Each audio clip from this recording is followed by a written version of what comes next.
toll. And can you just tell us specifically how you sustained the injury and just your emotions before you? Was it the same pitch that you returned to on yesterday? Yeah. It was the same pitch. We were just doing an 11v11 sort of thing, and then yesterday, you mean? The injury. Yeah. It's quite a unique, not unique, but it's not that common. It was like a patella tendon rupture, and I was by myself. I just went to play a pass. I sort of planted my foot, and then it ruptured. It was quite gruesome. My kneecap was halfway up my knee and then up my leg, and yeah, a lot of it's a blur because obviously it was a bit painful. But from that point, it was obviously a massive part of my life, probably the hardest point in my career.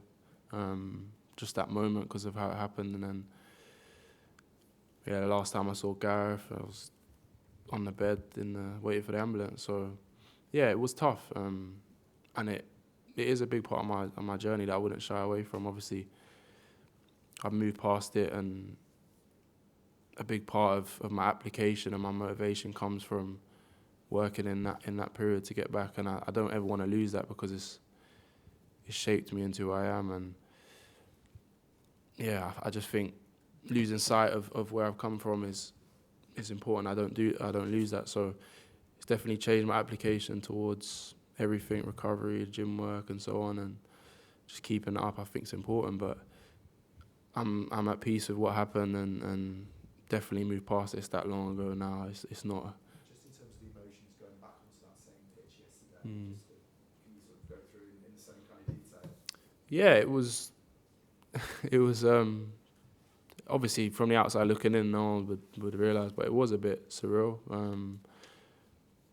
I've sort of prepared myself mentally, obviously, but I think there obviously naturally was probably a bit of an underlying trauma that I could sort of draw a line under coming back, and yeah, it meant a lot in that sense for sure. Joe, you had a few games behind closed doors for England, your last 3 games. So your last game in front of fans was the game where, when you came on, there was some boos in the stadium. I mean, how did that feel, and how did you deal with that and process that? Yeah, it was obviously testing. Like it was. You never want that to happen in front of your home crowd, but it was obviously a scenario that moved long past now, and yeah, I'm looking forward to getting back in front of the fans and playing. I think Wembley's such a special stadium that playing in the cup finals and so on, being there every time is special. So I understood that. I didn't delve too deep into it or let it consume me too much. I understood. It wasn't great, obviously, I'll be lying, but it is what it is, part of football.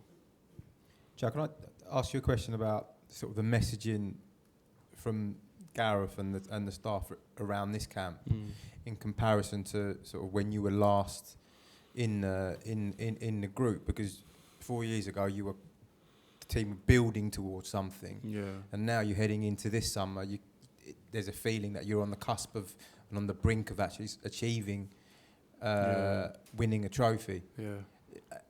Have you found the sense that kind of messaging and the sense around the squad has shifted and changed? Yeah, definitely. I think rightly so with the success that the team's had.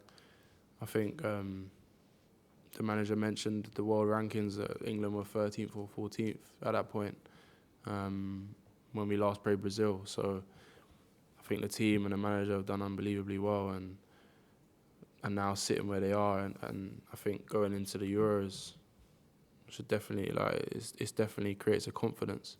I think the identity of the team and the philosophy behind the way that Gareth wants to play is clear, and yeah, I think going off the back of the successes in the World Cup and the Euros, I think it's a given that the team understands that probably our favourites in some senses to do well, but there's also that underlying confidence that it can be backed up, but it's obviously a long way to go, and it's going to be a process to get through the group and so on, but there's definitely the past to look back on and see the results in the Euros and the World Cup and say like it's achievable. It's just last of all for me. Is there a feeling from your point of view that because of that there can be no kind of bedding back in period for you? You've got to hit the ground running if you're going to have any chance of sort of making the squad in the summer? Yeah, I think that's always the case. I think you have to try and put your best foot forward in this environment, and as I said, it's always a case in my view of just one game at a time and hoping that all comes together to get in the mix. But you always want to do your best when you're wearing this shirt, and that will never change. Just the last one before I get Anthony Gordon, Mike. Just on the recovery from injury, how mentally testing was that for you? Was it almost a surprise to you how mentally testing that could be? And also, were there anybody in particular that you really lent on during that time? Yeah, it was. I think more so psychologically because I was by myself, the nature of the injury, and trusting my body again, because obviously I need to do that sort of movement again. And there was a lot of people. It's hard. I think first and foremost my wife,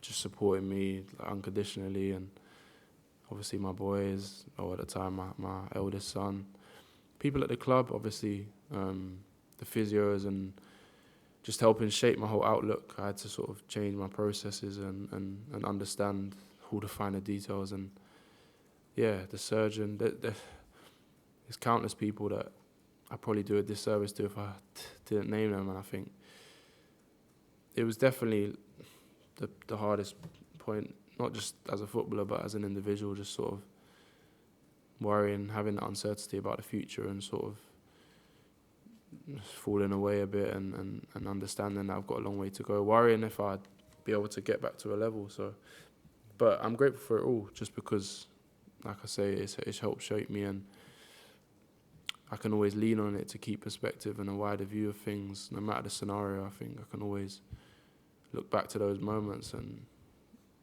see the positives. Thanks, everyone. See you next. Cheers. Thank you, guys. Thank you.